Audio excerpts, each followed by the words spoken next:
What's up, everybody, and welcome back to another episode of Life's a Garden. Today's guest is an all-around artist. He does music, he does comedy, he does visual arts, and you can find all of his work at his channel, Spirit Squad, which will be linked in the description, so go check that out. Follow him, follow all of his work, and just check it out. We get into some really deep conversations in this one. We talk about sobriety. We talk about spirituality. It's a really, really good conversation. I think you guys are going to dig it. Without further ado, ladies and gentlemen, please welcome to the show, Jeremiah Haubenreiser.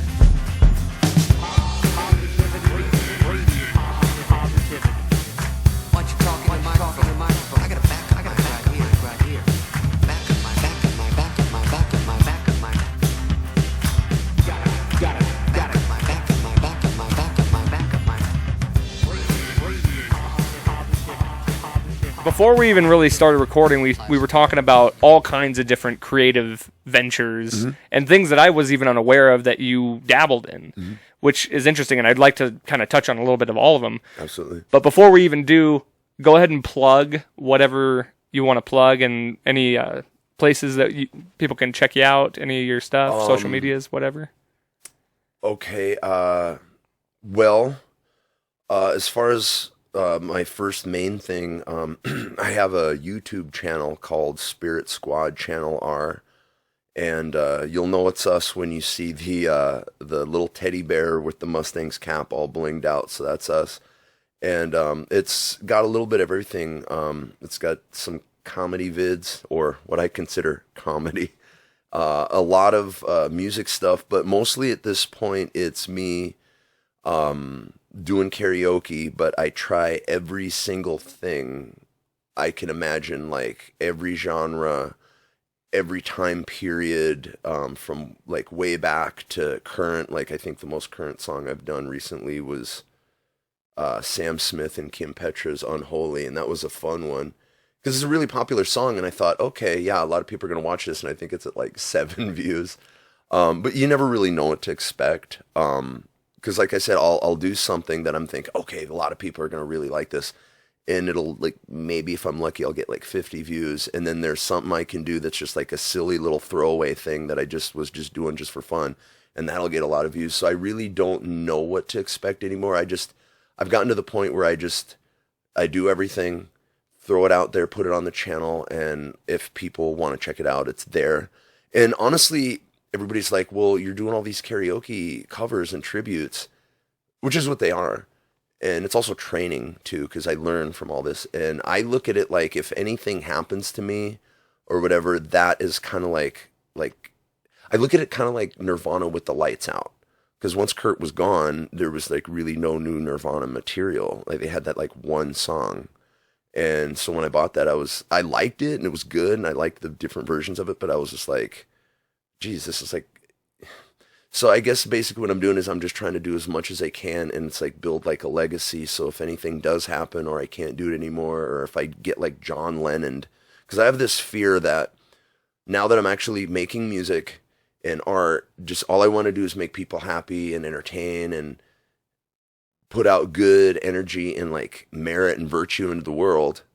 And I feel I have this fear that somewhere somebody has it out for you? Well, like an impending doom type. And I have my detractors. Like for the most part, I think most people are down with what I'm doing, but there are some people that, like literally, when I'm up there, I can feel their hatred. Which is so bizarre. Yeah, it's just like, how is me going up there wearing a wig, singing a pop song? Why? Well, and I was gonna say too. I think. I would hope hatred isn't the way people feel, but I mean, you never know. Everybody has different feelings. I'm sure there's definitely a handful of people who find it different. Yeah, absolutely. And to a lot of people, different is bad. Yeah. You know? Yeah. Which, I mean, I'll be the first to admit, the first time I saw you up there, I was like, what the hell is going on here? Because, you know, normally people go up and they're actually really nervous, but you're very boisterous. You're very, performative, which is great. And like you said, it's kind of like a practice ground, you know? Yeah.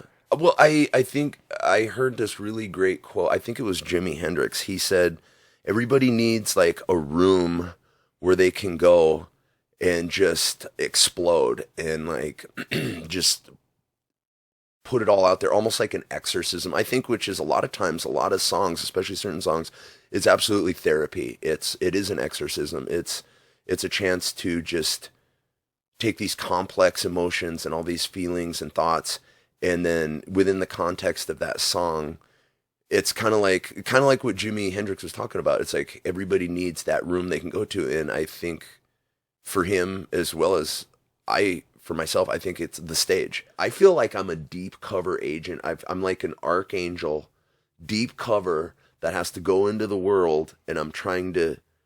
Yeah, that's kind of like the Spirit Squad mission statement when I'm like initiating people into this. I'm like, realize that each one of us is a nuclear warhead in the enemy reactor core. So that's kind of how I look at it. Like if you're truly good in love, and that's really, I think, what we worship is love and virtue and justice. Like, so I think each one of us is powerful in our own way. So I feel like if we're all army of ones, we're an army of one. So each person, because I did a lot of research on like terrorists and how they would have these cells where it was just like they were all unattached to each other, and I'm like, that's brilliant. That's like nanotech. I'm like, that's scary. Like, wow, there's no oversight. They have their mission, they accomplish it.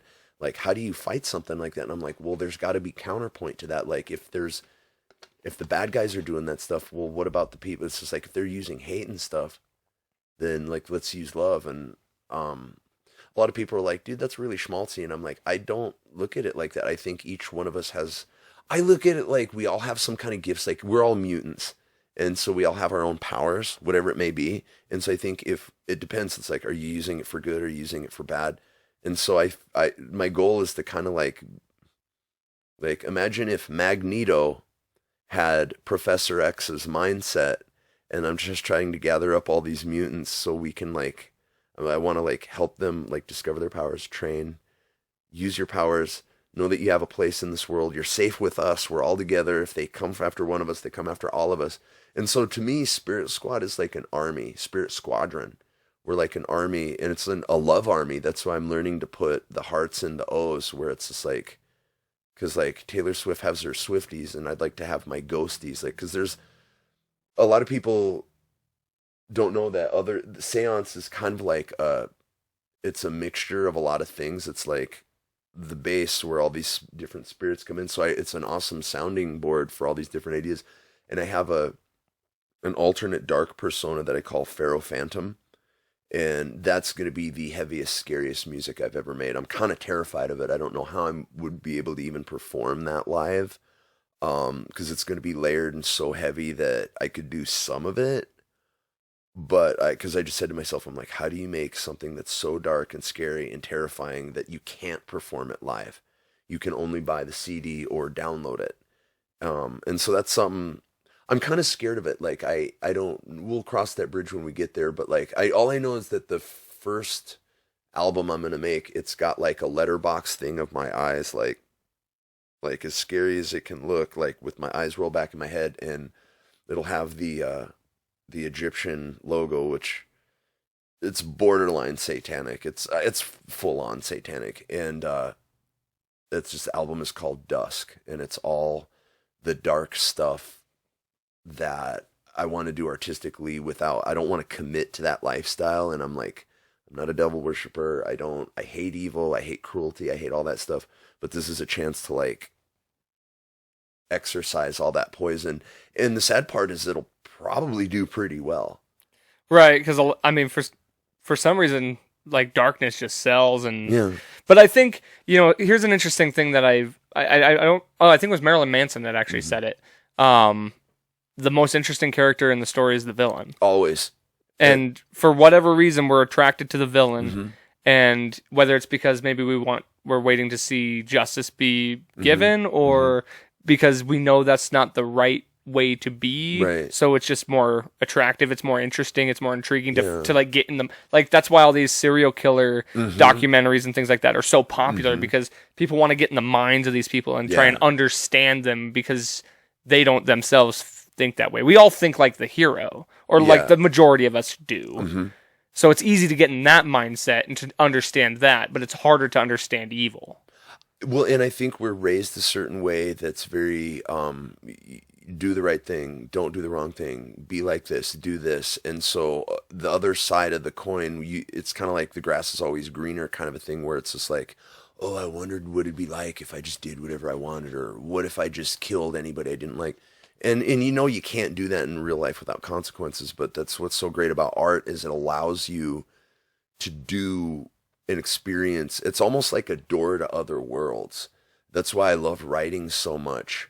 Because I too I'm more compelled by villains, and in all of my stories, no matter how bad the villain is, because I'm on a quest to create bad guys that are as good as Hannibal Lecter, or like Doctor Doom, or like, because I'll go on a lot of the Marilyn Manson comment boards, and one of my favorite hashtags is my favorite supervillain, because I kind of leapt to his defense when they were trying to Me Too him, because I thought, I mean, you got to know what you're getting into with a guy like that. And so I think a lot of these women, and I don't think it's ever okay to abuse women or mistreat them or rape them or drug them or exploit them, but then a lot of these women willingly went in to these relationships with powerful men with every intent of, I'm going to get what I want out of this. So it's kind of like as a prostitute, and I'm not calling them women prostitutes, I'm just saying, if you decide to prostitute yourself, you kind of know what you're getting into to some extent, and you don't want to like get hurt or whatever, but you almost like sign a contract that says, these are the things that could happen if I do this. And so I'm all for the Me Too movement to the extent of the people that were exploited and mistreated. But it's, if you go into something willingly, like if I'm a woman and I know a guy has a reputation for being abusive and just awful, and whether he's rich or whatever, and if I get involved with him, like, what did I expect? Did I think, oh, well, I'll be different? It's just like, he's got a past track record of beating, cheating, lying, and abusing. And so it's like, if you went into that willingly, that's like if there's like a biker bar that's notoriously violent, it's like the kind of place you don't want to go in there, you'll get stomped.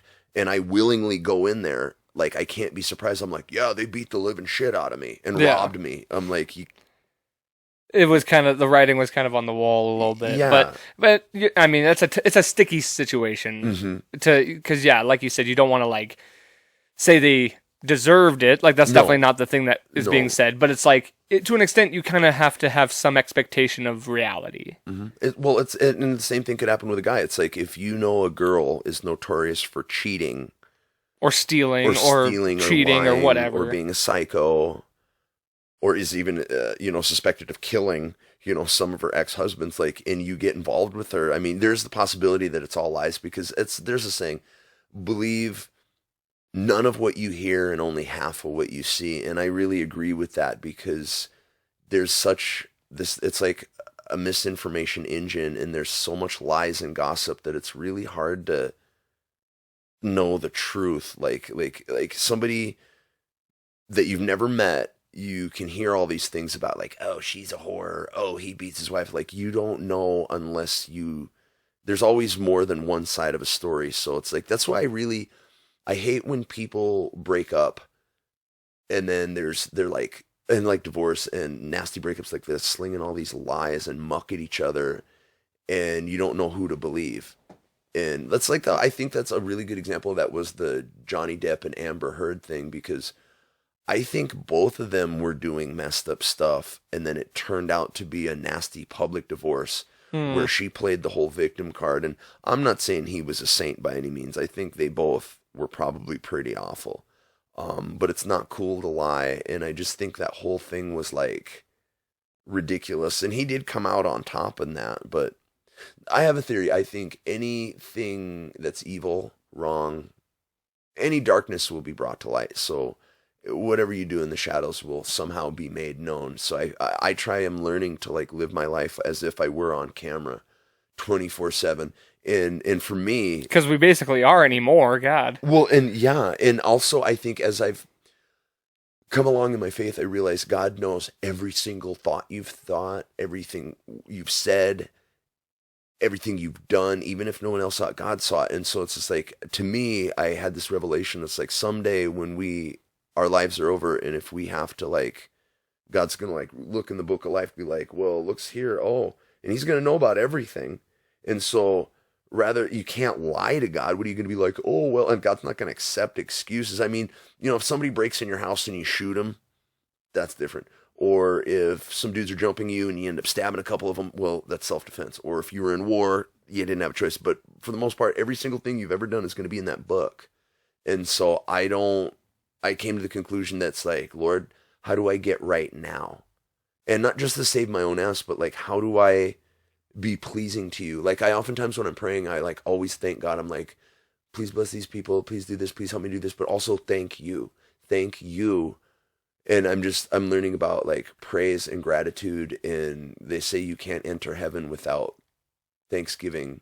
And like, rather than in the Old Testament where people would like slaughter a bull and drain its blood and burn it, like God wants us to be a living sacrifice. So I think if we live our lives in a certain way that is pleasing to God, and it's funny, God is a swear word now. I know.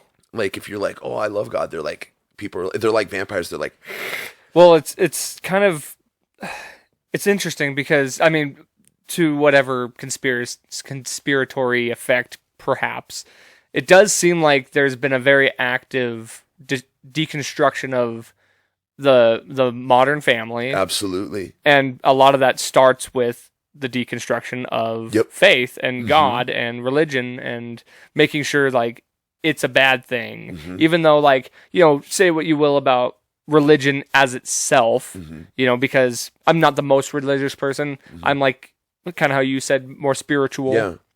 But they kind of just turned religion and faith and everything into like a nasty thing to talk about. And I have noticed this, there's some kind of evil agenda afoot. Ironically, one of the tenets in Satanism is do what thou wilt but harm none. And I think a lot of that is based on old Druidic practices. And I do believe there's an all-out assault on the family structure. Like somebody that you've known your whole life can go to college and come out a completely different person because it's just like an ideas factory.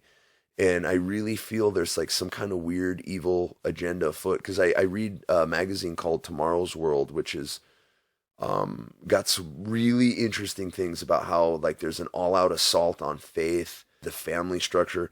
Like, I wonder oftentimes if this is the end times, because there is some kind of tidal shift. And I kind of noticed that kind of really, in my opinion, started around 2012. Everybody thought it was going to be the end of the world. I even did too. I was like, well, what's going to happen? What's going to happen? But I think what they were talking about is the beginning of the end. It was the end of a cycle and the start of a new one.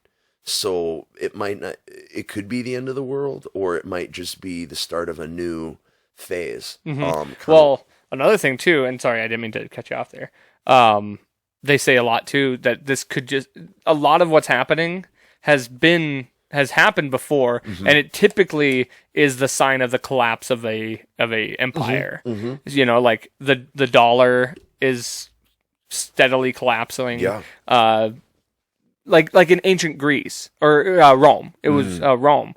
There was a lot of trying to use correct words here without offending anybody, but like promiscuity, and just deconstruct a lot of overindulgence of pleasures, and then it collapsed, and so it could easily be the beginning of the collapse of just the Western, maybe not the Western culture or but the United States as a whole. I do think there's a lot of parallels with Rome, because I do feel that there's kind of almost a formula. It's just like, it starts off one way, it goes a certain way, and then certain people will take power.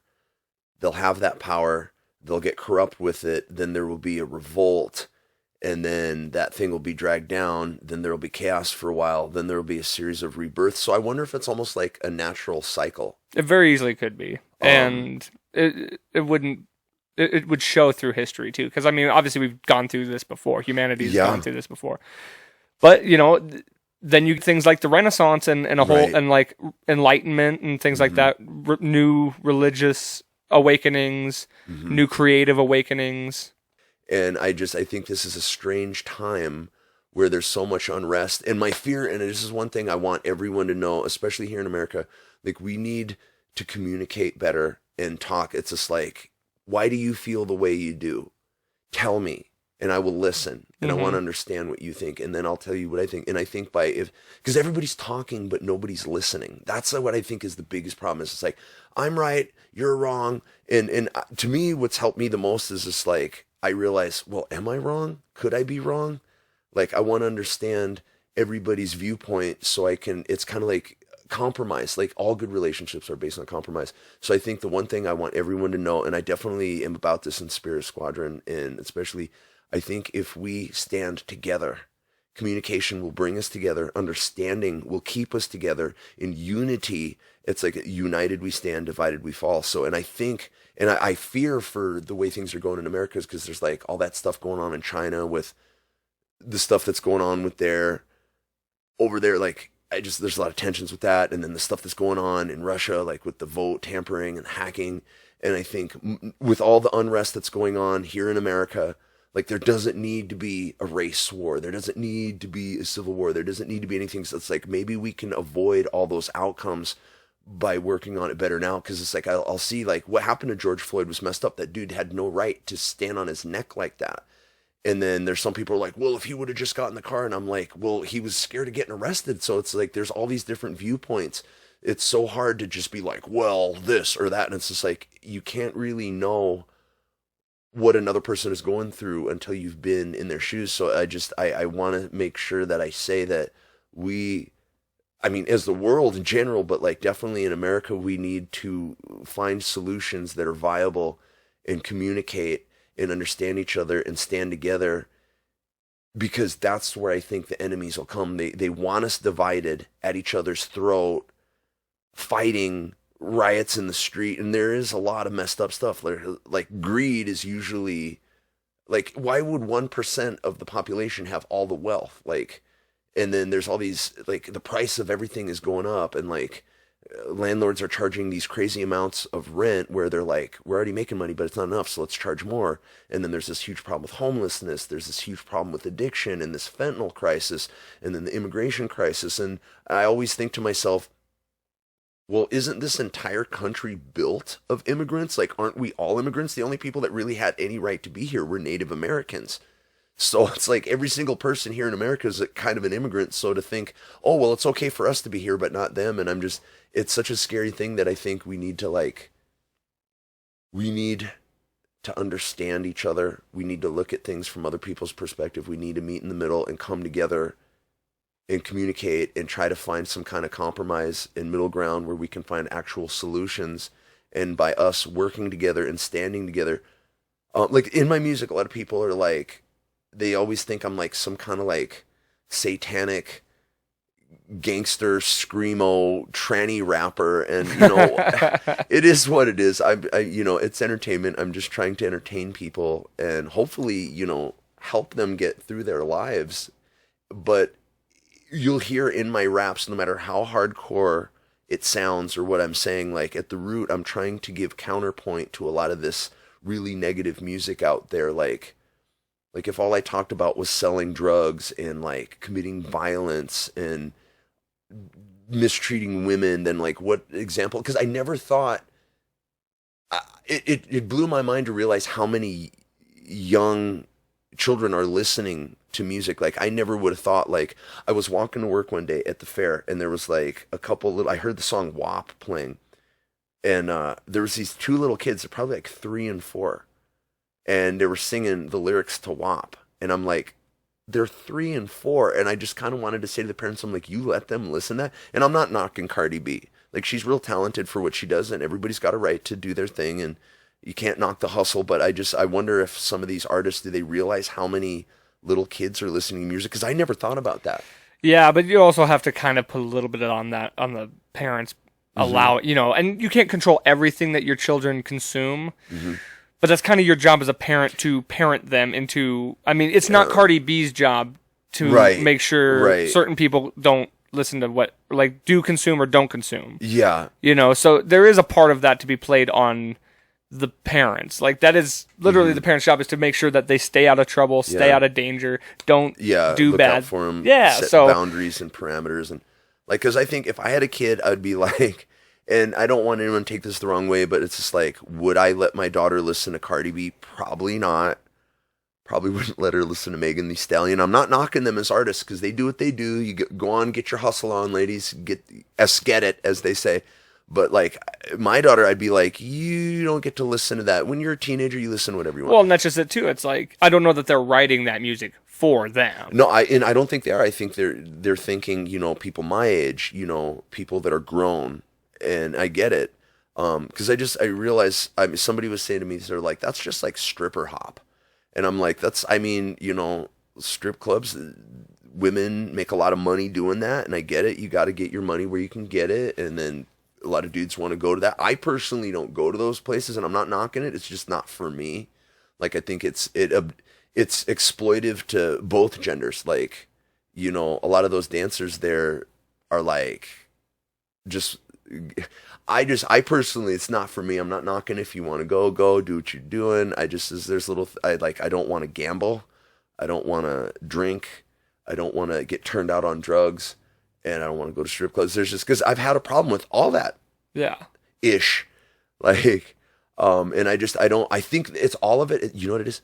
All of that stuff is a trap. It's a trap. And it's like a casino. It's based on greed. And you go to a bar, and yeah, it's cool to socialize and get your buzz on and have a good time. But if you're drinking too much, that's dangerous. You're hurting yourself. You could hurt someone else.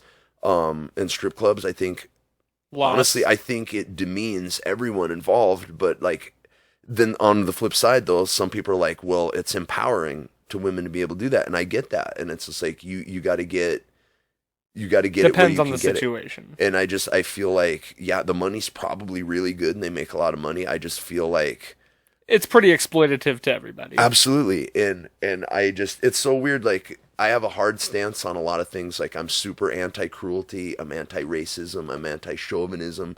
I'm anti any kind of abuse for anyone ever.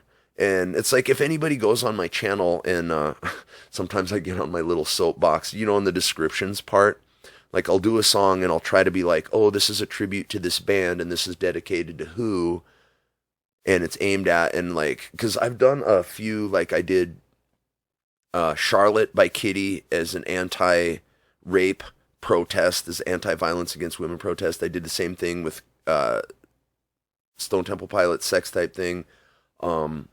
I just did another one. I forget. There's so many of them. It's hard to keep up. And I don't want to be that dude being like, oh, blah, blah, blah. Because I'm as flawed as anyone. Like, I don't think I'm better than anyone. If anything, I'm worse. I'm much worse.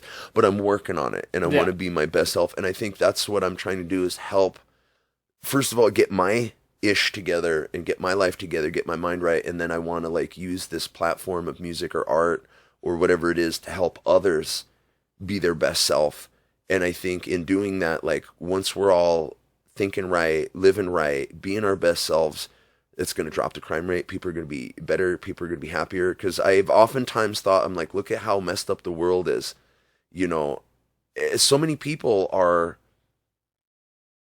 30 years ago or 20 years ago, things were so different from the way it is now. And I think there was a study where it's just like 1 in 6 or 1 in 5 identify as LGBTQ, and it's fine. You be who you are. This is a great time to be alive if you want to be who you are, and I'm all for that. Like, be who you are, and I'll just say this: do what thou wilt, but harm none. So it's okay to be yourself. Whoever you got to be, go for it, but just don't hurt anyone. And there's also a really good saying. I don't remember where I heard it, but it's just like, my right to swing my fist ends where someone else's nose begins. So that's why it's like, even though I have my beliefs and the things I believe in, I don't want to like force that on people. I look at it like I'm just making suggestions.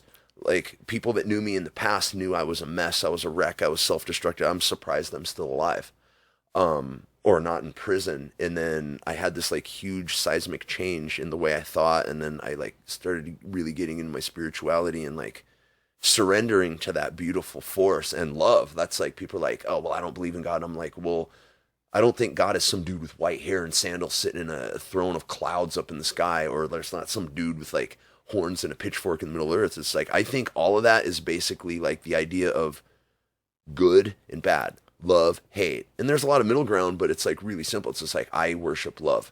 Well, and there's no denying that love and hate are real things. Absolutely. Like, we feel those things. And it's like, that's energy. Absolutely. And that's what it all is. It's like, we feed off this energy. And like when you're talking about like seeing auras, and like you're just maybe on a deeper connection with the energy that we all share. And that's how I look at it. It's like, what I see as divine, it's this universal energy that we all are running on the same frequency as. And, you know, obviously, like love and hate, these are feelings that we vibe off of. Total. And so it's like, but they're real.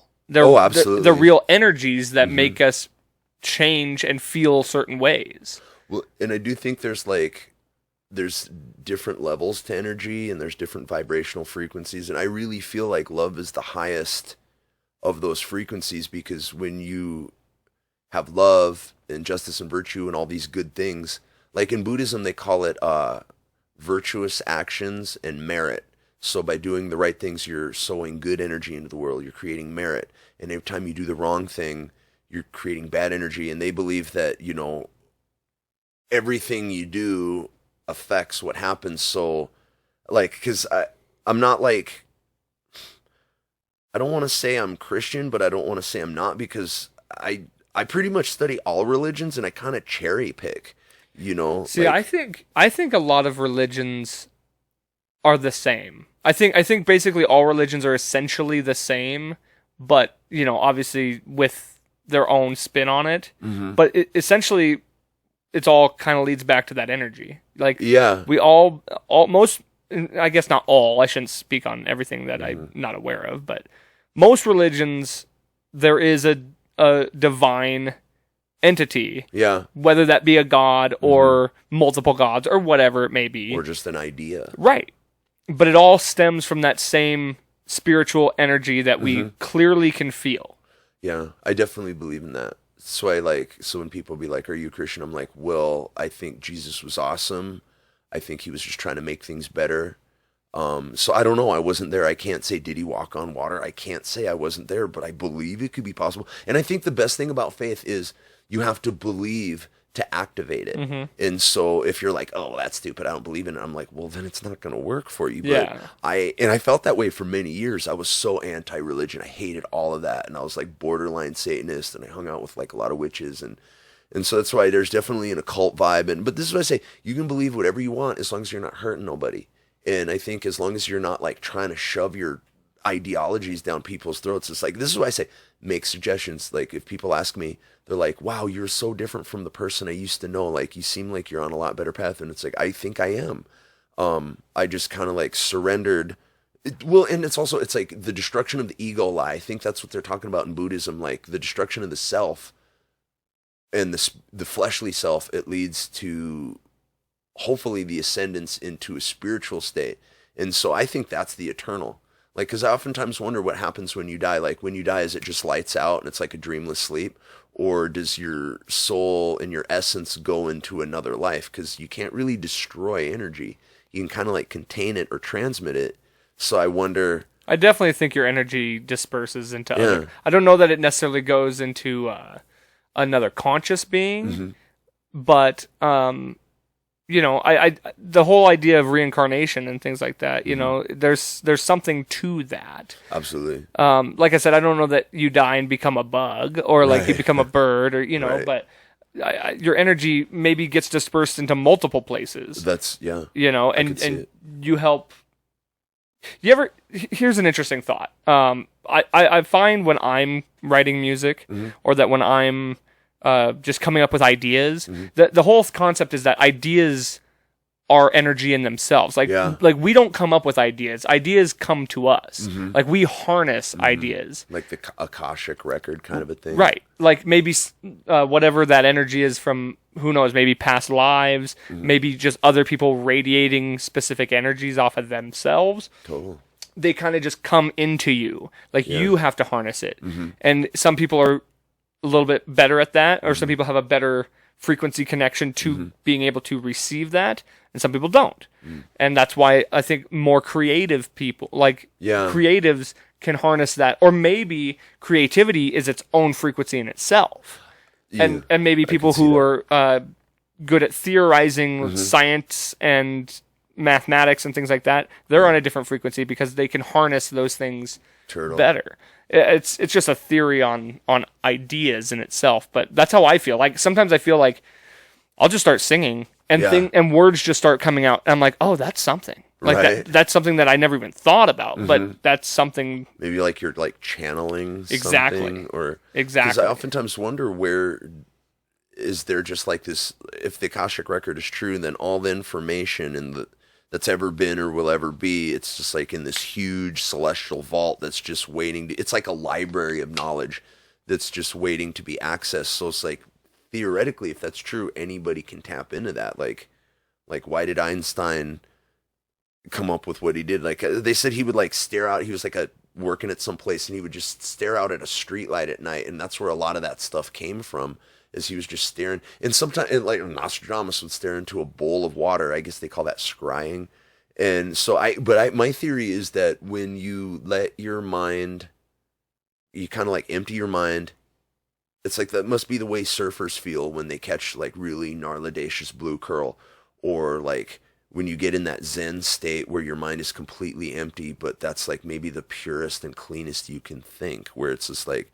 Because I used to do that. I'd go down to the skate park and ride my bike at night or early in the morning when nobody's there, and I just have free run of the place. It was so clean. Like I would, I would just be lost in motion. And as I was like riding around and stuff, like my mind was I was thinking about everything all at once, and I was thinking about nothing, and it was just really cathartic. And like that Zen state, like. That's why I've noticed too, sometimes like when I smoke like really good weed, I don't smoke much anymore, but when I did, like I would get just the right level and I'd be like, there it is, and I would feel awesome. And I could be doing whatever, like playing a video game, like doing my laundry, whatever, and like I was doing whatever I was doing, but my mind was elsewhere. And so I don't know, is there like, what do they call that, a flow state where you're just like all alpha waves? I wish there was a way to just like tap into that like a switch. Yeah. And without drugs or just something where it's just like meditational. But I also think everybody kind of reaches that differently. Everybody has a different way, your happy place. Yeah. Like everybody has a different way of getting to that. Right. So it's on a personal, like person to person basis, I think. Real quick, I just want to make sure we hit some bullet points. You've alluded a little bit throughout the conversation about past your sobriety and stuff like that. If you're willing to talk about that, kind of just take me through a little bit of that, like what brought you to that point, and how that journey's been for you. Okay, well, when I was younger, really all I wanted to do was smoke weed. Like I probably started about like 13. Actually, the first time I smoked weed, I didn't like it. It was too much. I couldn't handle. I didn't like it. But then probably around 14, 15, my homeboy would just show up at my house on Saturday with a bag of the bomb, red hair, and it was just so stunning. I remember like we'd smoke and he would just keep loading bowl after bowl, and we'd smoke out of a can, and we would get so freaking high that like I remember one time we ate an entire box of Cinnamon Toast Crunch. It was delicious. And then one time we were at this dude's house partying, and we were like, they'd like take a joint in reverse, blow it, and so it was like a cup full of smoke with a cover over it, and then you would drink the smoke. And we got so high that like the dude threw us out of his house. All I remember about that day is that we kept playing this one Beastie Boys song over, and it was like the roo roo roo. It's like, and then I just remember that beat, and the dude, like, me and my friend were getting so ready. He's like, dude, you two out, get the fuck out. And so it was only about 5-6 blocks to where his dad worked, and I remember that 6 blocks, it felt like an eternity. It couldn't have been more than 20 minutes, half hour, but it was, And so, like, yeah, I really enjoyed smoking weed for a long time, and weed was always my thing. Power flower, and I was all about it. And then I would say up till I was about, I don't know. Okay. I don't want to. On 11/11/11, I was standing outside of the Crystal Lounge talking to somebody, and some dude I didn't know like hit me from behind, and that's a whole long story. I ended up having a broken jaw. I didn't even know who the dude was. It was ridiculous. It's like a complete stranger. It's like, who does that? Like, Yeah. it'd be different if I like you. Well, I mean, downtown Billings. Yeah. I guess that's not overly surprising. I but- mean, it was a weird thing, and I had my jaw wired shut. Oh shit. And I've got a song called 11/11/11 that I think it'll explain everything there. So rather than go into all that. And so anyways, I had my jaw wired shut for 40 days, and I would try to smoke weed, and it didn't help because all I could think about was food, and it would give me the worst munchies of ever. And you couldn't eat anything because it was like this. And so you had to drink whey protein for 40 days. It was pretty rough. I mean, it tastes fine, but after about like day 6, you're like, God, I would kill for a burrito or something like enchilada, pizza, anything. I once even tried to like blend like an enchilada with milk. It was just, all it did was get stuck in the thing. And so 2 things real quick is when I had my jaw wired shut, I was not able to smoke weed. So that's ironically when I started drinking. Like I had Captain Morgan's and I would drink and it would take the edge off and I'd feel better. And when my drinking, it started real simple. I was never really a big drinker. We'd drink beer and get faded. It was nothing. Didn't think about it. It was never really my thing. And then when I had my jaw broke, I started drinking to just get through. And it started simple enough just till I had a buzz. And how this correlates is when I started doing music, I always wanted to sing, but I was too afraid to or didn't think I could.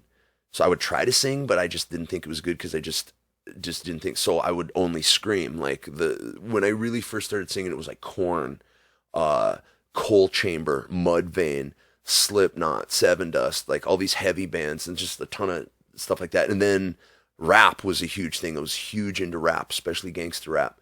And so that was all I did. And so when this happened, I was at a weird place in my life. I wasn't in a band. I wasn't really making music. I had musical ideas, but I wasn't really doing any of that kind of stuff. And I wanted to, and I missed it.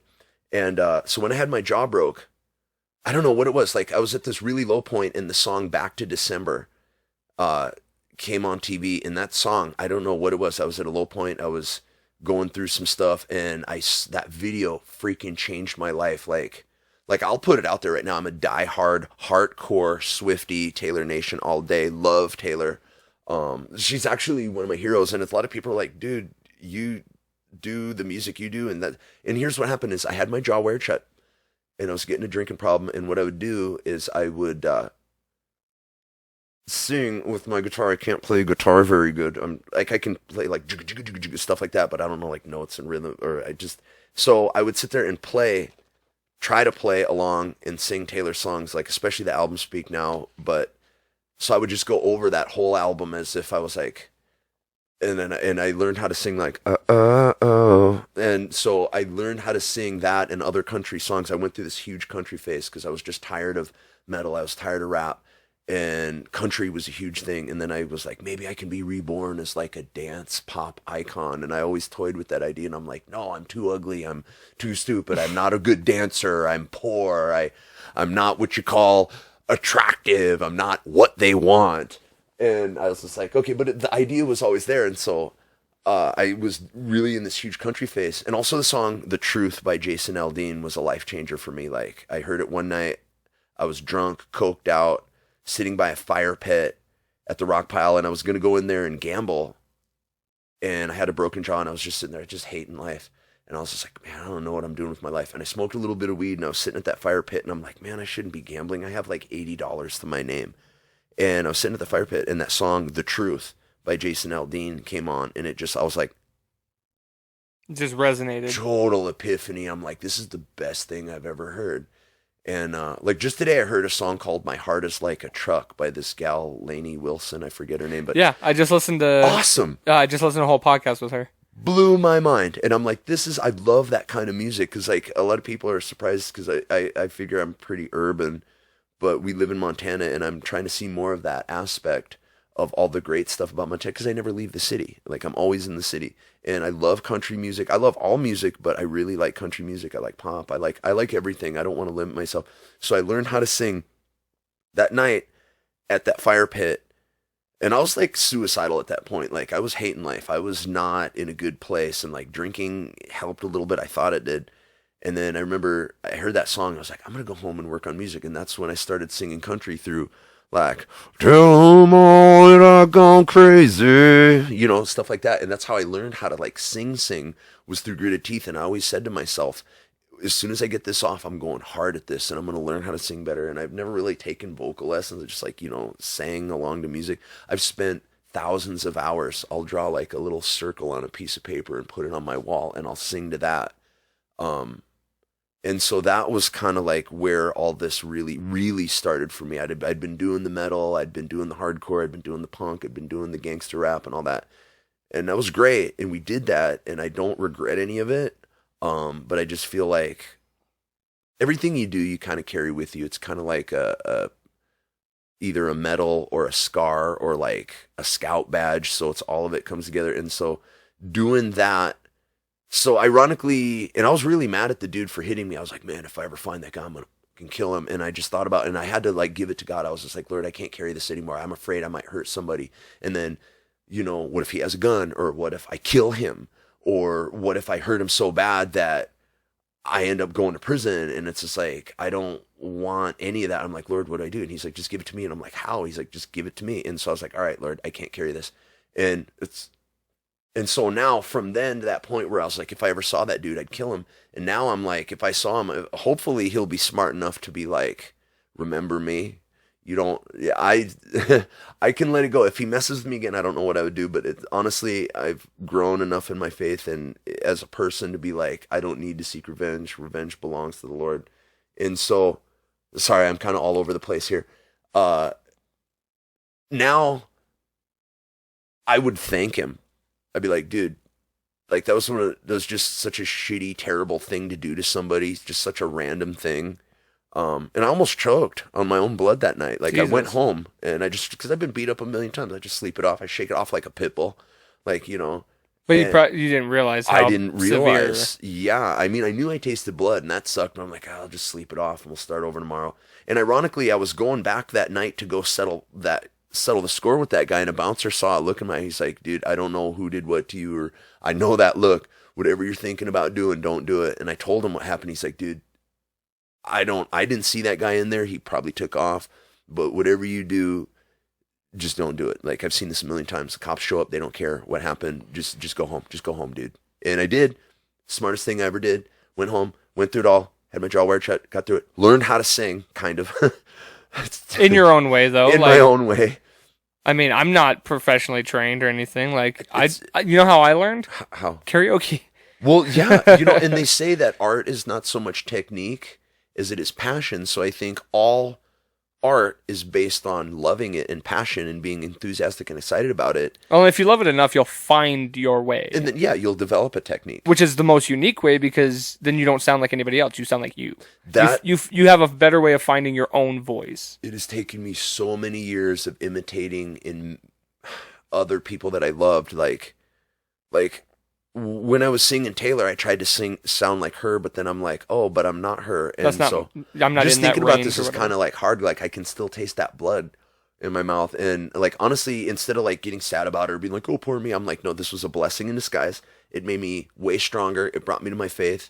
I honestly think the enemy was trying to destroy my faith that night, and quite the opposite. It just made my faith stronger. It was a test. Absolutely. And I think that I came out the other end of that better for it. Like I would sing Taylor, I would sing country, and it's just opened so many doors. And I feel like the music I'm going to make now, yes, there's always going to be heavier stuff with a hard edge, but I try to do all the emotions. Like when I'm angry, I do angry music. When I'm happy, I do happy music. When I'm silly, I do silly music. When I do sad music, sad music. And so I just try to cover every color of the spectrum.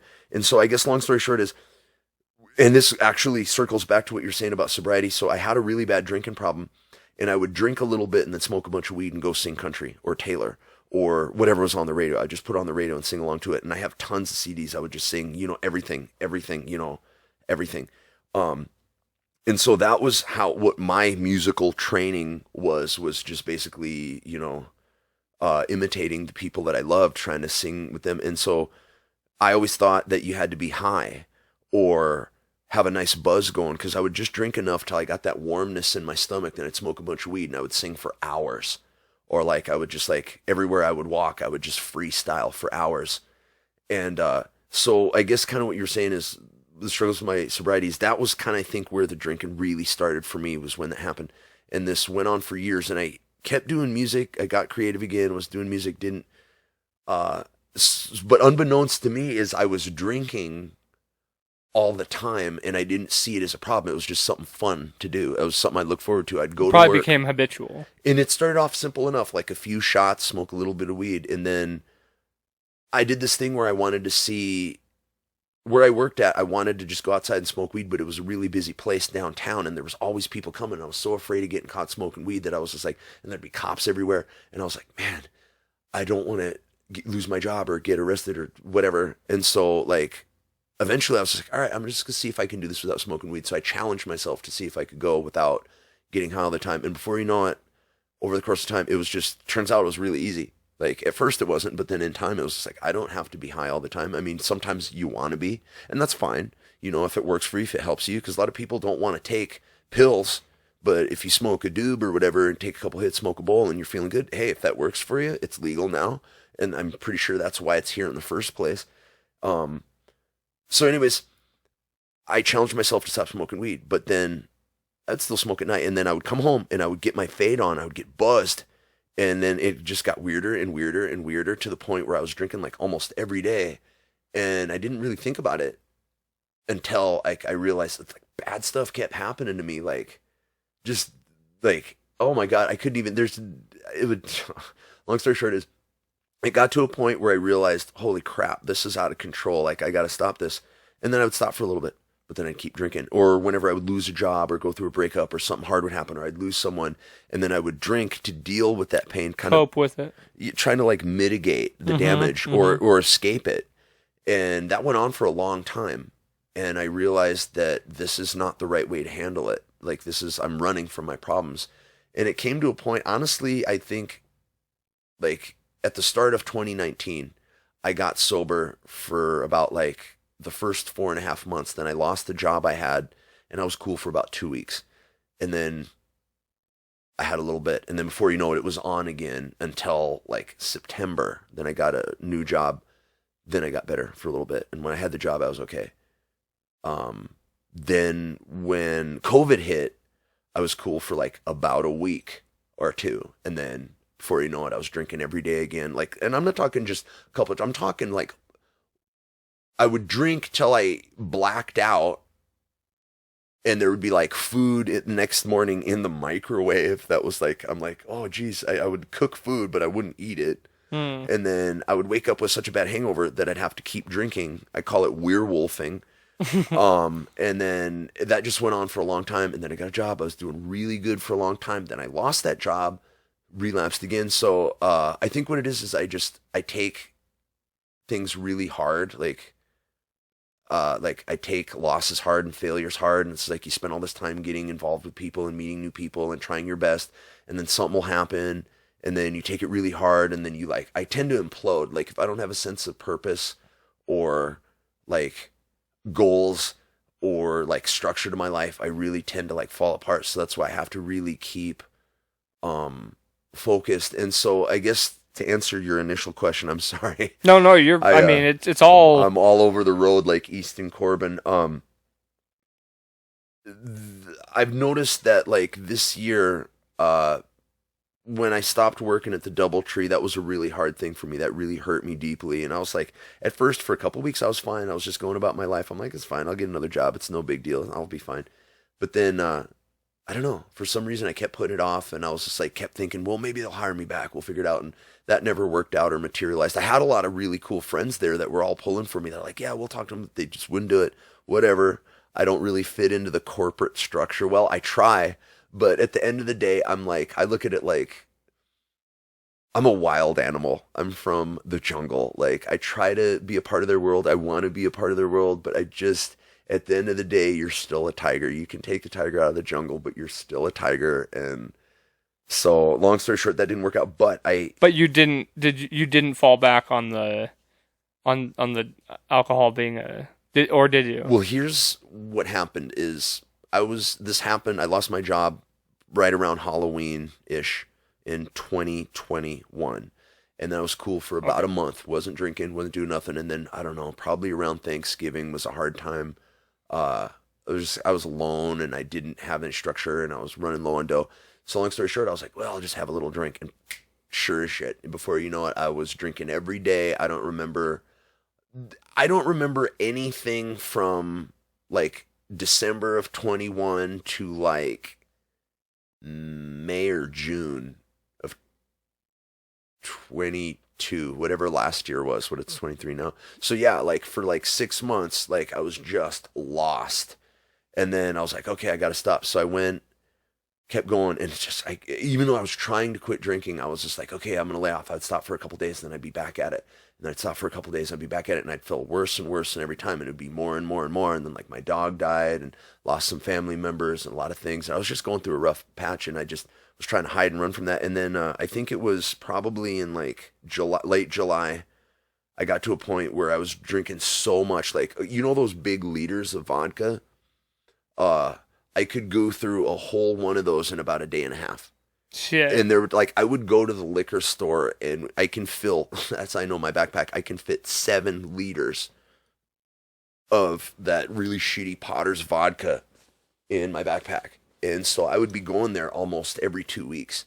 And I was just burning through my savings. And it was getting to a point where I was like, shit, I'm committing slow suicide. And so I was really I kept praying. I'm like, God, what am I doing? Just either let me get better or let's just be done with it. And that's a whole nother thing.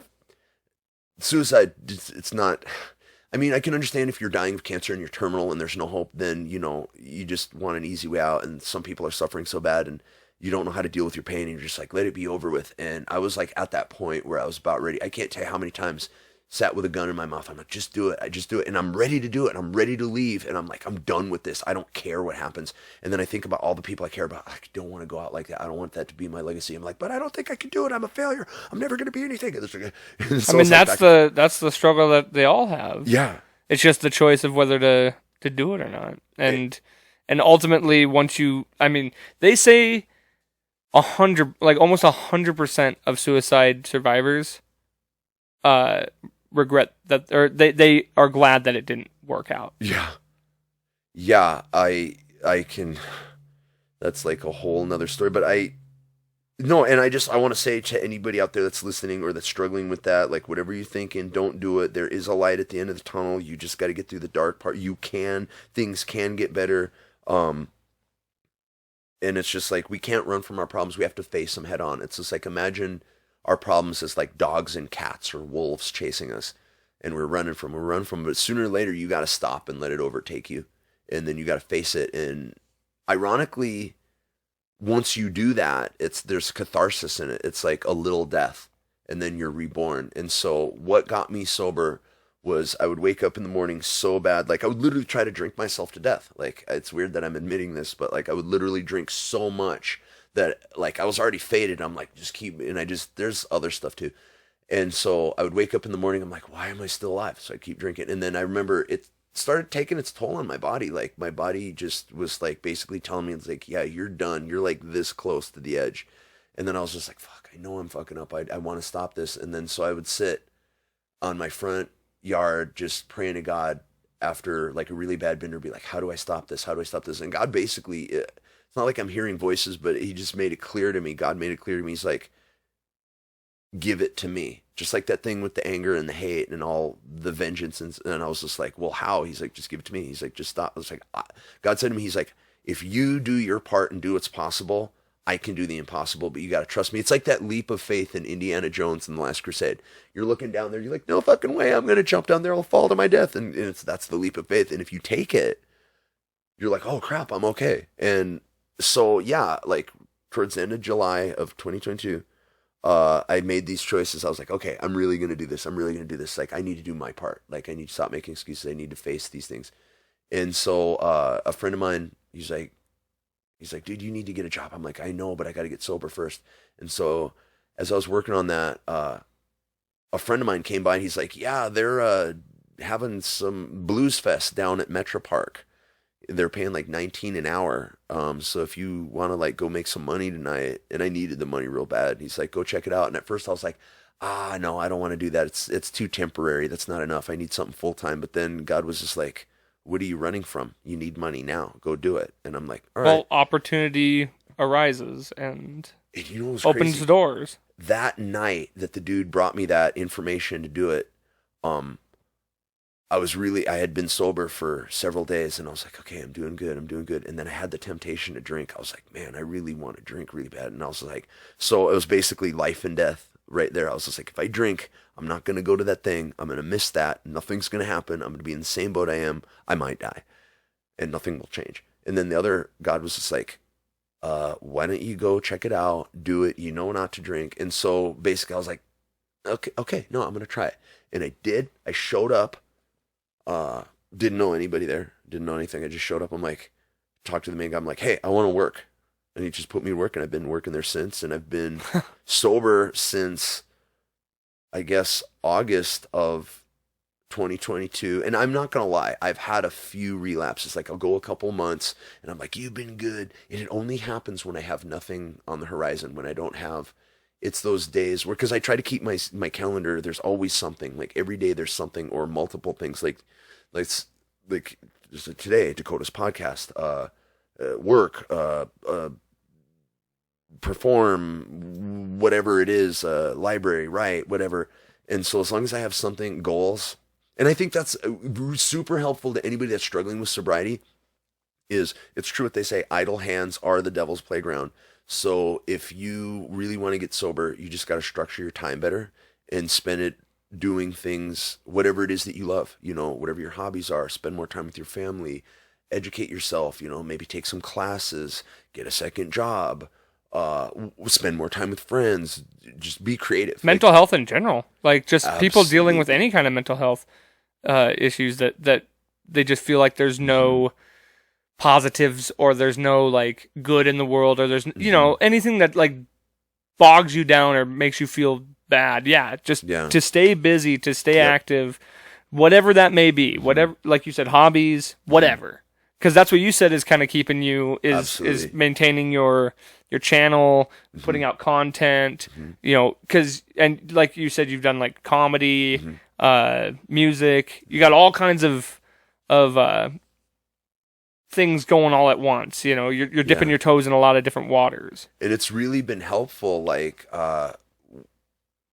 it's okay. When I was in that film, We Burn Like This. Shout out to Alana Waxman and Pink Phoenix Films. Everybody should see the film We Burn Like This. Not because of me, it's just a really good movie. And they did a movie here in Billings, so how awesome is that? Yeah. And so I remember that day I was really nervous. Like when they gave me the call back, they were like, yeah, we want you to come. And we were filming at the Lazy KT Motel. I remember I was super excited at first. And then all of a sudden I got all scared and I was like all super nervous and self-conscious. I'm like, oh crap, dude. And it's just every single insecurity. I had about a week or two before the filming. And I remember that day. I was going to do that thing where you, Montana mineral water, where you take vodka and you fill up an entire thing full of water, and it's clear so nobody can really tell. The smell, though, there's a smell. And so you can be, and I was like going to do that because I was so nervous. And I remember that day I had the opportunity to do that. And I thought, no, that's super unprofessional. Don't do that. Like, you're going to get kicked off the set. You're going to look like an idiot. You'll never work in this town again. And I was like, so I didn't. And I stayed sober. We went and did it. And it was awesome. It was amazing. And I'd love to do more film. And it's just nice to try different things. Yeah. And especially in the creative world. Yeah. I figure try everything. Learn as much as you can. And you never know what's going to stick. Like you could start off doing music and end up a filmmaker, or start off doing film, end up in comedy, start off in comedy, end up in acting. Exactly. And I just like, I'm always working on something. Like I love art in all its forms. I love writing, is super fun and just challenging. And oh my God, there's this new algorithm. I don't mean to get off topic, but there's this thing, I think it's called Chat GPT, where it's AI. So you can basically be like, give me a mini series about medieval times, and the thing will write it for you. And like a friend of mine just showed me that today. Shout out to my friend Damon Michael. He's got a podcast called House of Contempt. Yeah, I've seen that. He's a good dude. I just worked with him today. I'll probably see him later tonight. He showed me that thing, and it just blew my mind so much. I'm like, what the F? Like, holy crap. Like, that is such a cheat for writing that. But then, like, how awesome is that? Like, I can't tell you how many times I've been working on a project, just staring at a blank page, being like, how am I going to connect this to this? Or how does this going to work out? And I'm just sitting there staring at a blank page, like, how is this going to, racking my brain for hours to a point where, like, I just spent 6 hours thinking my absolute hardest and I got nothing. So I have to give up on it. And one thing I will recommend to all writers is when you get that block, that writer's block, go for a walk your dogs, go do something else, or look out a window or work out. Just anything to get your mind off of it. And once you get your mind off of it, it'll still be in the back of your mind, whatever you're doing. And then it'll just come to you. Mm-hmm. Like, and so that's kind of what I was saying before about ideas. I think they just, when you have writer's block, you're just not harnessing that. And once you get back to that frequency, then they start coming to you again. See, I think that's true. I think there is a frequency. Also, maybe ideas are meant to come into the world, or certain things are meant to come in the world, and they're not always meant to come all at once. Yeah. So you get so much of a song written, and then you're like, but I'm missing something here. Mm-hmm. And then it might come to you hours later, days later, but you're like, that's it. And then it's like, it was meant to be this way. Yeah. Yeah. Because I think sometimes those things just kind of happen for a reason. Mm-hmm. Like, it's meant to come into the world now. Not all at once, but... Well, and it's like that saying, a watched kettle never boils. Mm-hmm. So I think, and we must always learn that impatience, there's really no upside to it, but there's nothing but upside to patience. The only possible downside to patience is if you wait too long, you might miss your opportunity. That would be the downside. But other than that, I can't think of any situation where patience isn't the better way, whether it's in a relationship, raising your children, dealing with just anything. Like, patience is a virtue, and it's just like I pray for that a lot. Like I pretty much spend like half my day or more walking in prayer, like being like, God, what do you think? Am I wrong? Am I right? Because I second guess every single thing I do. Like, a lot of times when people see me on stage, they're like, oh, wow, it seems like it comes really naturally to you, and you seem to have a lot of fun up there. And I do, but there's usually so many layers of thought put into it before I go up there. So I usually think, I'm like, oh, what am I going to wear? Or like, oh, yeah. Because I do this war paint. Everybody's been giving me guff about, they're like, what's up with the war paint? And to me, honestly, I guess I got the idea from an anime called Battle Angel Alita. Mm-hmm. Like, one of her friends was fallen, and she does this thing where, like, her friend is dead, and then she just, like, wipes her blood on her. I'm like, that's the coolest thing I've ever seen. And so I've always had that in my head, and I've always wanted to do that. And back when I was Cheetah One, I would do, like, war paint, because I have problematic skin, which has always been something I've been really insecure about. But you have to accept if you love yourself for who you are as you really are, then you'll be all right. And it's like, do I wish I had clear skin? Yeah. Do I wish I was more buff? You bet. But, and so I kind of like, I took a page out of, like, I see people like Lizzo, like she's a bigger gal, but she loves herself and she rocks it and she's beautiful. And I think that's confidence. And I think that's really sexy. And it's like, I've taken a lot of pages out of people like that's book where I think that's great. And it's like, if you love yourself where you are. And so I'm trying to get to that point, because I never did. I was always so anti myself. And so a big part of why I wear the war paint is I feel like having cool facial hair or weird hair is a distraction. But then at the end of the day, I have to deal with it. So like for so long when I looked in the mirror, I would see like a tiger face. And I guess that's disassociative, but it helped me. And so, yeah, I don't like my skin condition as it is, but we all got stuff we got to get through, and we got to learn to like love ourselves for who we are. And it's just one of those things where it's just like, well, I can't really do anything to change it, so I'm going to make the best of it. So that's why I wear that war paint. And it's like, and you're going to see as I progress down this journey, I'm going to have weirder makeup. There might be times I'm going up in stage almost in full on drag, doing like hardcore, like anybody that, like, I don't know if you've seen it, but on Spirit Squad Channel R, I did I'm Broken by Pantera. Nice. I'm a huge Pantera fan, and I wanted to do that song, but I was like, what can I do that makes it extra interesting? And then I was just like, okay, I'll go up there in a pink wig wearing a pink Cher t-shirt. And I was just like, it was freaking awesome. Like I was really nervous about it. I'm like, dude, I'm gonna get stomped. But then I'm like, dude, you know what? Let him then. Let him. Because it's like I feel like I have always felt that you Just got don't get your jaw broken again. Yeah.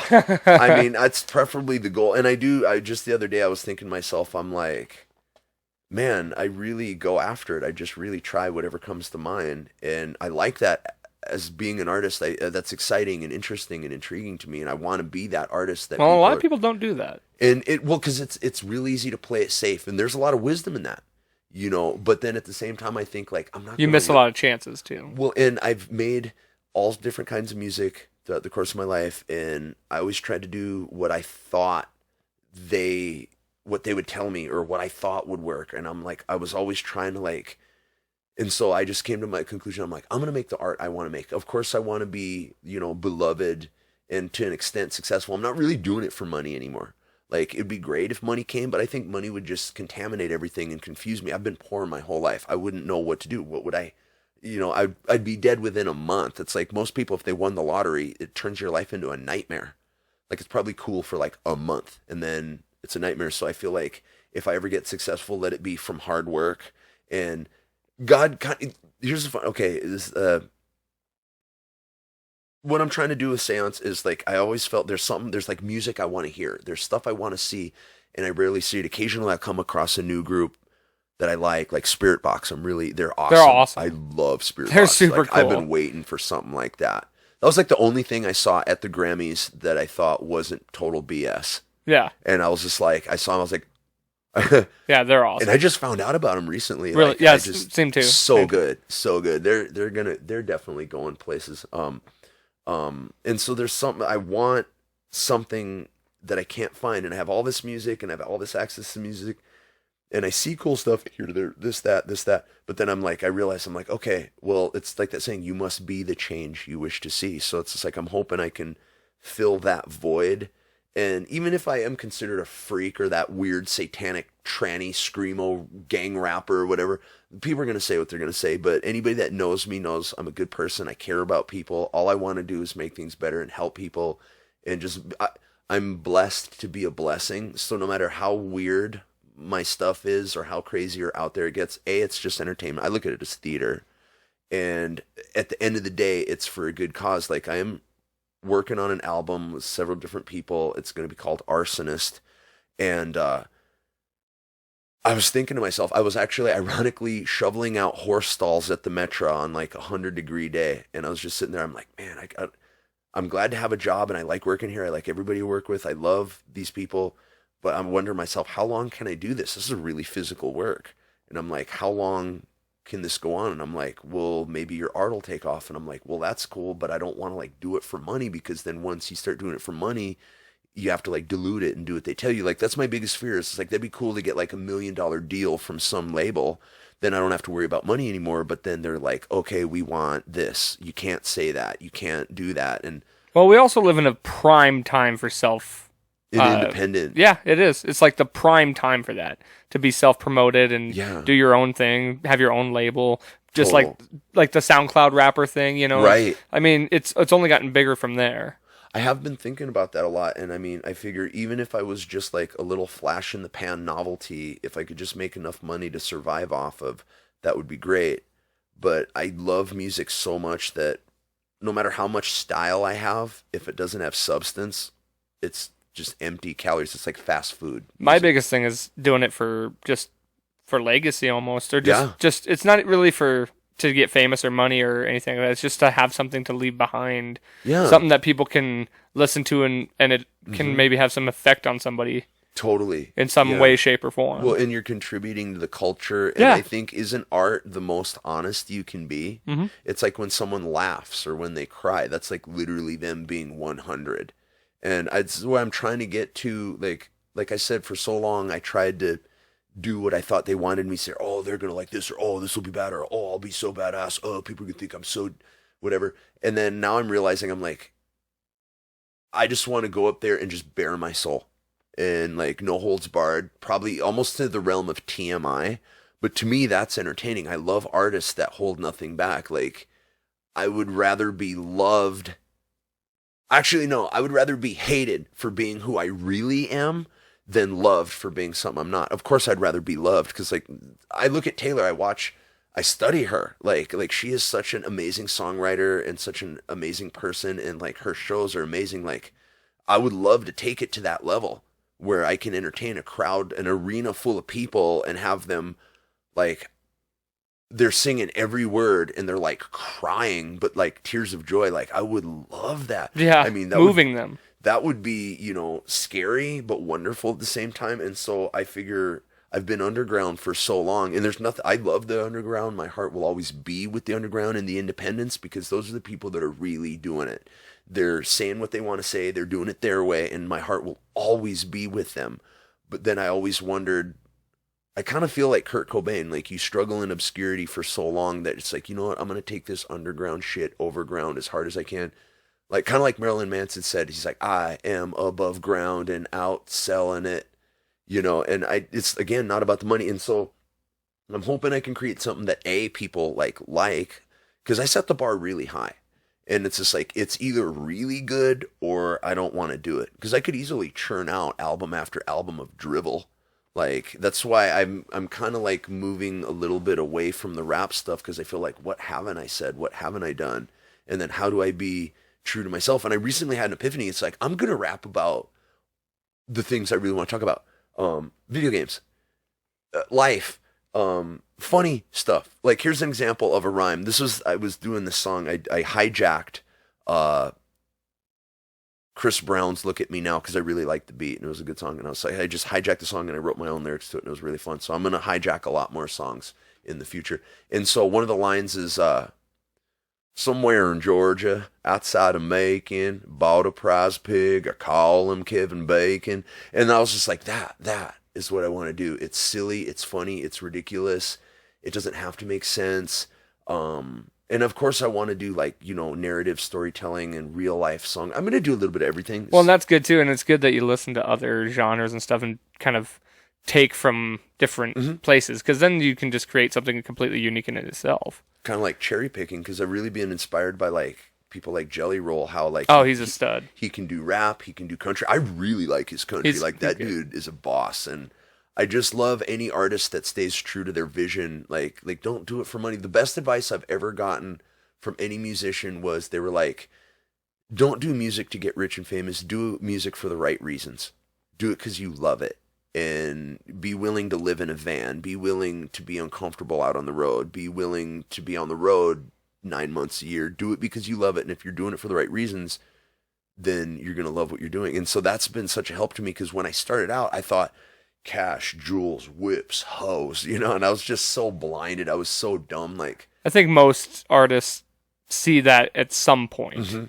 And it's, everybody struggles with that when they're in the entertainment industry. Well, and you know what? I think even if you got that stuff, like, you'd probably feel cool at first, be like, yo, I got nice clothes, I got nice cars, and I got nice jewelry, and I'm hanging out with these really beautiful women. And then you got to ask yourself, well, who am I trying to impress? Yeah. Like, because you can't really impress other rich people, because they're like, oh, you have a Lamborghini? Well, I have one that's even more exclusive. Oh, you have an Armani suit? Well, this isn't even released in America.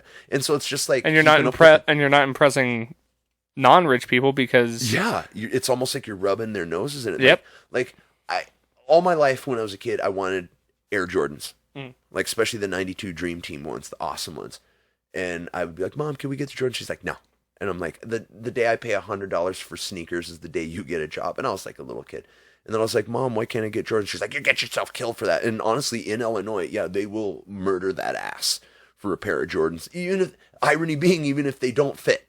And it's just so weird to, like, because, having something nice like that, like how somebody, because I've been robbed before, it's a real violation. Like, and it happens so fast that you're just like, holy fucking shit. Like, and then it's a violation. And then you're like, what the fuck? And so, long story short is, I never got to have Jordans when I was growing up. We were pretty good. They used to call me Kmart shoes and Salvation Army boy. And at the time, it really hurt bad, because I grew up poor. I didn't know we were poor. Oh, dude, same here. And it was never a thing to me. I was just like, hey, I'm just living my life. And then I went to a different school that was kind of more I don't want to say more upper class, but it was like maybe we were the poor kids at the school I was going to at North Park, and then I went to McKinley, and there was like a real culture shock for me. I was like, and that's when it really started.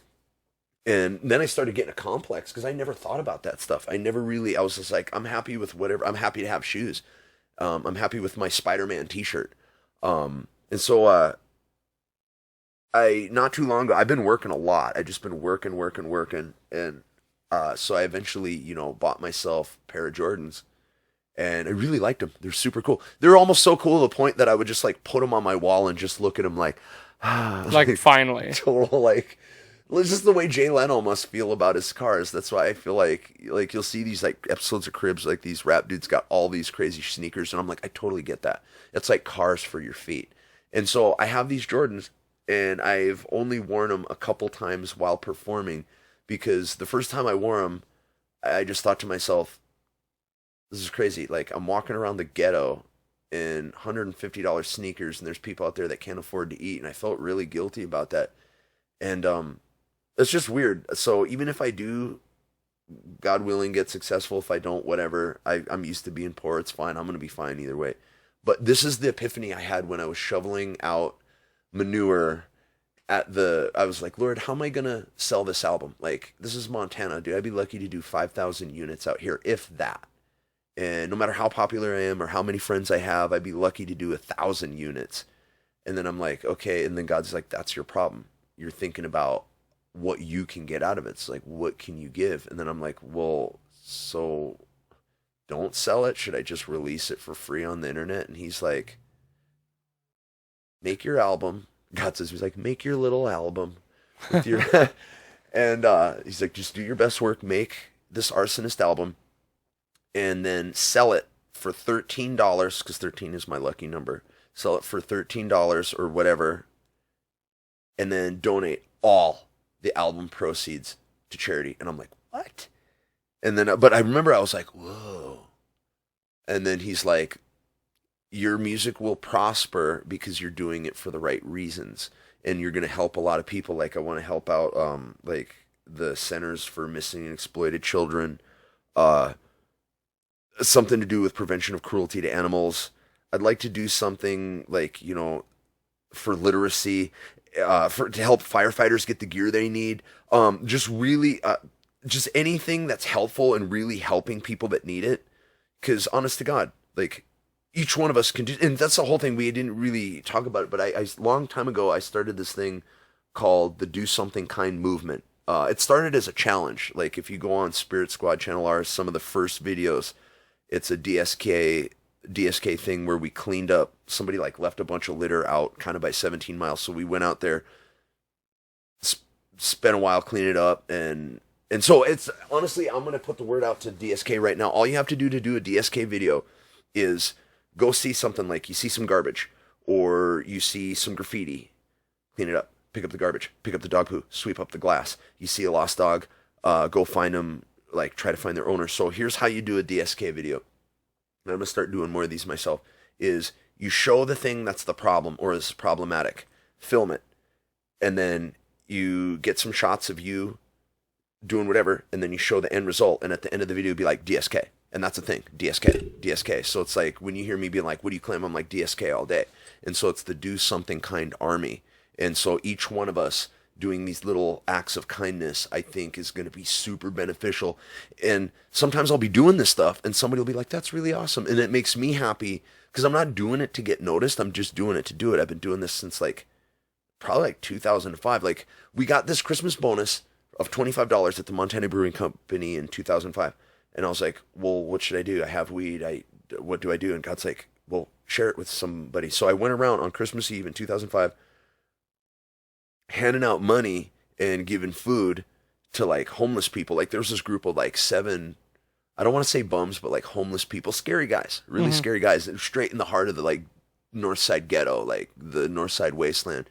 And I was like, man, God put it on my heart. He's like, go give them some donuts, a pack of cigarettes, and some money. And I'm like, no, they'll kill me.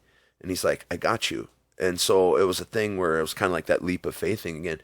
And so I was like, all right, well, if they kill me, at least I died doing something right with the right reason. So I went up to him. I'm like, hey, are you guys hungry? They're like, yeah. So I gave them the donuts. I'm like, hey, I'm trying to quit smoking. You guys want a pack of cigarettes? They're like, yeah. And then I gave them a couple bucks, and they were just the love, man. Like, they were all about it. Just treating somebody with dignity is such a powerful thing. And that is, I think, I remember that felt so awesome. I was like, this is awesome. This is how you fucking change the world. It's like you fight crime with love.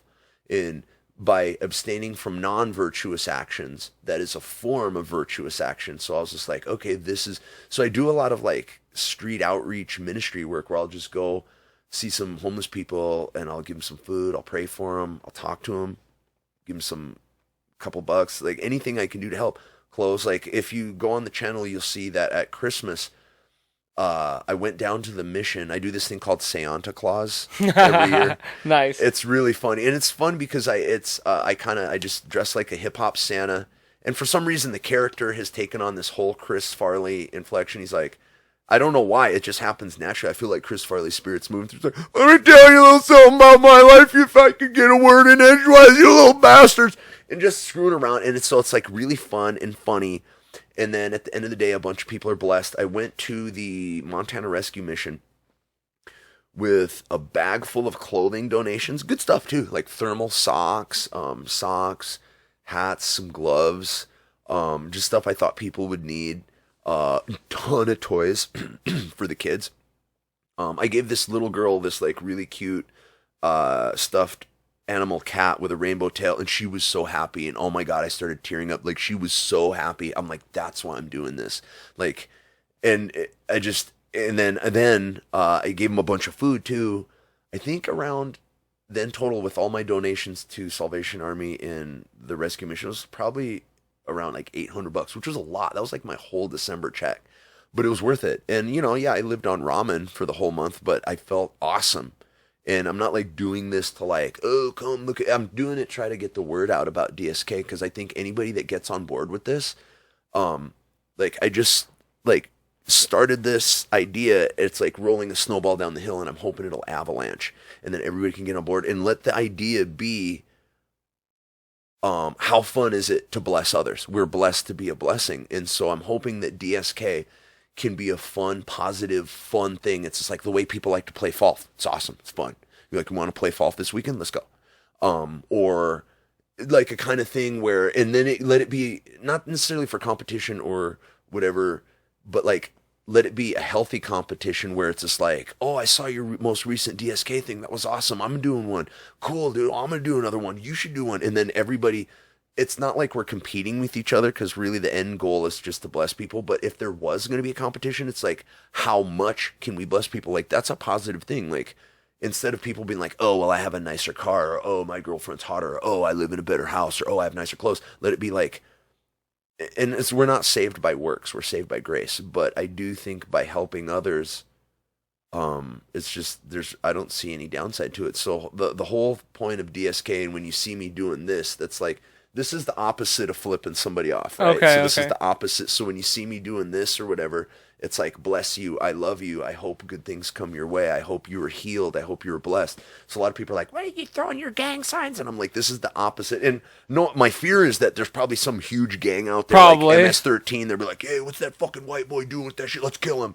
And it's like, but I'm not going to stop doing this, because I'm going to keep blessing people, and that's what Spirit Squadron is about, that's what DSK is about. And so anybody that wants to make a DSK video, do it, put it out there. And it's kind of like when you're smoking weed, it's just like, you want to match bowls. That's how I look at it with DSK. It's just like, hey, I just picked up a bunch of dog poo. You're like, dude, I just swept up a bunch of glass. My neighbor's fence is covered in graffiti, so I went and painted over it for him. And so anything you can do that's beneficial is totally welcome. And I think what I'm trying to do with Spirit Squadron and the Ghosties and the Phantoms is, let's start an army. And rather than starting a gang, we're a family. And so anybody's welcome. And like, the only rules are no cruelty. You got to have an open mind. You got to treat people with respect. And you got to be, we're all soldiers in this army. And just because I'm a general, I'm on the front lines, dude. I'll be the first to die. And I believe in this. And I think this is like really a spirit-based thing. And I want everybody to get involved with it if they're interested. And it's just like, let's change the world. Hell yeah, brother. I love it. Well, we got to wrap this up. I got to get you back to work. But real quick, so I'm going to leave a link in the description of this video for all your stuff. Total. So send me whatever links you want, Spirit Squad, all that stuff. Okay, Spirit Squad Channel R on YouTube. I'm trying to get a comedy one and a DSK one, so there'll be more stuff coming out. I'm just trying to we can at least link Spirit Squad, because I'm sure if people can connect to Spirit Squad, they can branch and find those other ones. So we'll at least get Spirit Squad in the description. Awesome. And then you've said a lot of really positive shit, and I love it, because that's the mantra of this whole show. That's like the mission statement. That's awesome. But I like to close my shows with one positive or motivational message to the guests. If there's anything specific, just like a nice button up for the episode. I would say whatever you're struggling with right now, it's a crazy time in the world. And I think everybody's just kind of like, what the hell is going on? Is this the end times? What's happening? Whether it is or whether it isn't. Let's just make the best of it. Like, if you're struggling with sobriety, you can get sober. Like, we're stronger than we know. If there's somebody that hurt you, forgive them. Forgive yourself. Just be willing to take another step. Like, I think a lot of life is 1 step forward, 2 steps back, 3 steps forward. So, like, I think whatever anybody's struggling with or going through, like, it'll get better. There's a light. And I think if we all, like, come together, unity, synergy, we're all working together. That's the goal of Spirit Squad and DSK is, like, everybody can do something to make things better. And I think we're all an army of one.